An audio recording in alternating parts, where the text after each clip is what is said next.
qof walba dunidan ku nool waxa abuura Allah iyo dhammaan noolayaasha idil. Awoodda dunidanna isaga ayaa gacanta ku haya.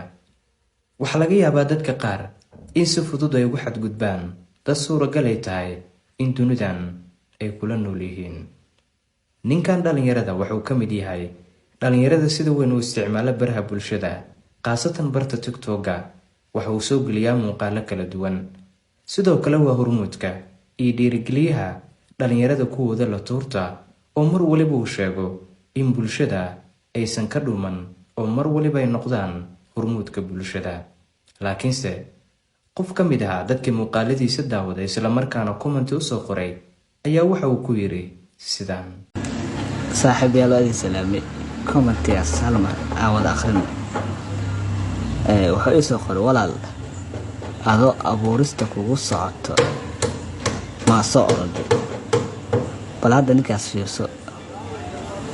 يعني wuxuu moodaa inuu soo qoray wax lagu qoslayo, wax fanaya, wax maada ma aanu dambiga galay mas'alay abuurto dambiga galay isha ay isweydiin su'aash meesha taagan oo taala su'aashaas waa su'aashaas fahmin marka ma aanu dambiga galay mas'alay ya abuurtay asiga abuuray koonka abuuray qalqiga dhan abuuray arligan aan ku noolnahay abuuray buuraha abuuray geela abuuray يعني cirka abuuray dhulka abuuray miyuu dambiga galay mas'alay dambiga galay.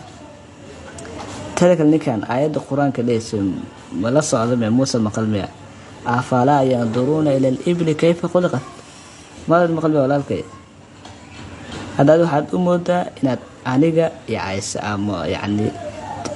يعني أفلق هذا لكن أقول ربي أيضا بك قشي ربي أطوبة كان لا كعفصه وحانو كلنا قفنا دنبها أقرن هذا قف عينيسو الشخصية دي سعاي أنا ما شخصيتي يعني كومنتي شخصيتي يعني كسوقر لكن والله وكان جديدة أنا أديك أكون نحا أنا وحبيبي بقاعدة سينك إذا أفرس على مية كسر عرفت هذا كوسات أنا وحوق بارك والله صو على الدم كله فهد أنا أوجهي طور علي هاي وأنا تصدق الحمد لله فهد.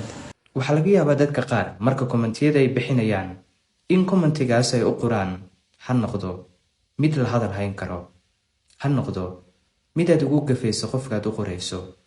Waxa suuragal ah commentigaas uu qorayo inuu noqdo xitaa mid laga yaabo qofkaas uu qorayo in saameyn xaggiisa xitaa aysan kaga imaan ama aysan ku yeelan, laakiin uu noqdo mid qofkaasi dambi uu ku gali karo.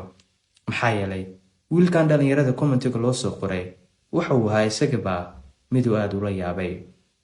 Laakiin dhammaan dadkii hordhigay ayaa waxay wada qireen in qofkaasi aadanihii uu commentiga u soo qoray uu dambi ka galay. Raaligelinna mar waliba loogu baahan yahay. Sidoo kalena alla in cafis uu weydiisto ay wanaagsan tahay.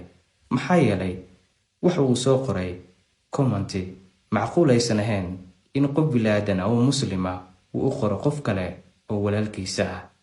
Ka waran commentigaas uu soo qoray hadduu noqon lahaa mid kooban oo ugu duceynayo walaalkaasi. Maxaa yeelay ninkan dhalinyarada mar waliba wuxuu yiraahdaa waxaan jeclaan lahaa haddii aan awoodi lahaa lacag haddii aan haysto inaan ku galo qalliin, lacagtaasna ay ii noqon lahayd mid wax weyn ii tartaa. Ka waran hadduu ugu duceyn lahaa qofkaasi wax waliba waa jeceshahay walaal, allaha kuu sahlo ama allaha kuu fududeeyo intuu u qori lahaa commenti nuucan oo kala. Bal commentiga uu qoray xitaa dadka qaar way la yaabeen. Maxaa yeelay waxa uu ku yiri abuuristaada intii socotay miyaad walaal soo carartay. Ku xirnaa mar waliba Sharmarka Media.